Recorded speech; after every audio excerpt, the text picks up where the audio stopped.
My daughter, she's out. She's desisted. She doesn't believe she's a boy anymore. But what happened was that I learned about all these thousands and thousands of families that I'm talking to. And many of them are my good friends now. We understand each other in a way that, most people don't understand what we've gone through. It's like we have gone to war together. That's what it feels like. This is like a war on our families.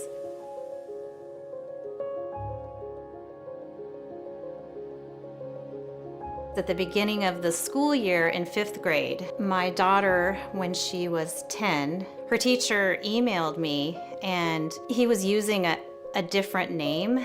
And I actually thought that he had the wrong parent, but I went to her room and I saw that she had written this name on her dresser. So I was like, oh, that's interesting. Do you have a new nickname? And she was like, yeah. I didn't really think that much of that at the time. Fast forward a few months into the year, I get a call from the school counselor, and she says that my daughter used the words with a friend, suicide and cutting. And she kind of sold to me the idea of using this special therapist that was contracted with the school. Because she was under 13, I had to come in and talk to this therapist and give her written permission. At 13, I might not have even known that she was seeing this therapist. So at 13 in our state, children can get their own mental health without a parent's consent or knowledge. In addition, they can also get medical health without their parent's consent or knowledge. And a parent will be billed by the insurance without an explanation of benefits. My daughter saw her for 2.5 months, a half-hour session every week. And during this whole entire time, I'm asking her, what's going on with my daughter? She would say things like, how are things going at home? And I was like, they're fine. So I just figured that nothing big had come up. So she calls me right before the pandemic hit, and she's using male pronouns for my daughter. And she's calling me to let me know that we're gonna have this meeting where she's gonna help our daughter come out to us as a boy. She's giving me 3 days to process that. The big thing that the therapist wanted to talk to us about and had to get permission from us for was that my daughter wanted to stay in the boys' cabin at the overnight camp. We were never gonna let her do that. I mean, I don't care who she thinks she is. There's so many reasons not to put a girl in a cabin with a bunch of boys and a male adult teacher. So many safeguarding fails.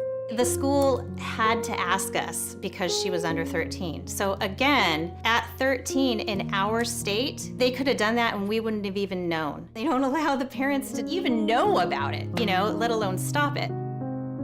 I have since talked to my daughter about this because we're a couple years away from it now. We've discussed a lot of things. I asked her, whose idea was it for you to go into the boys' cabin? She said, that wasn't my idea. That was the school's idea. She said, my teacher asked me. And I was like, you're kidding me. Her male teacher asked her if she wanted to be in the boys' cabin. And I remember actually after all this happened, she said, you know what, Mama, I actually don't even want to go to the 5th grade camp. And I was like, that's just fine with me. Now I realize she didn't want to go because the teacher asking her that put her in a very strange position. He put her in a corner. She had already identified and said she was a boy. So what is she supposed to say? She's like, oh, I guess I have to say yes, right? So she did. She felt like she had to say yes. She was 11 years old. You don't ask a child questions like that.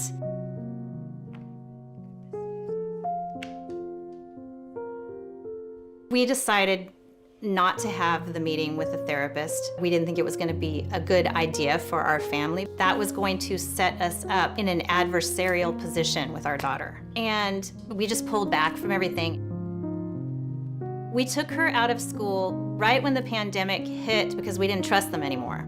I already knew I couldn't trust them with my daughter when she was in 5th grade, and going on to the middle school, she would be turning 13, and then I wouldn't even know. Like, they wouldn't have to tell me what was going on. She had a group of friends at school that were all LGBTQ identified, 10, 11-year-olds. And that was really, I think, also a lot of the source of her issues at the time. At one point, they got mad at her and she threatened suicide again. I kind of freaked out and I took all of her devices away. So she really never talked to that group of friends again. She was out of school and she was completely off of all of her devices for a long time. And her mood changed drastically. It wasn't making her happy identifying as transgender.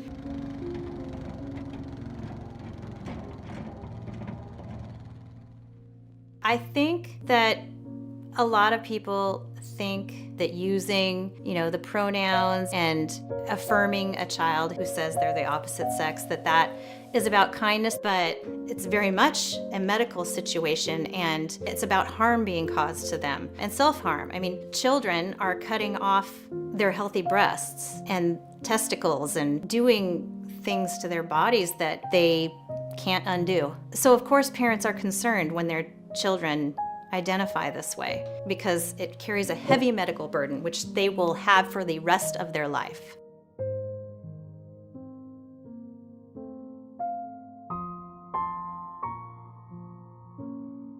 I don't trust professionals anymore. Not only was I betrayed by the school and by the therapist, but I have watched thousands and thousands of other families be betrayed in the same way. All this stuff is done behind parents' backs. Massive harm is being caused, and children are being experimented on and taken advantage of. People know that children are the easiest people to take advantage of, and I'm here to stop that from happening.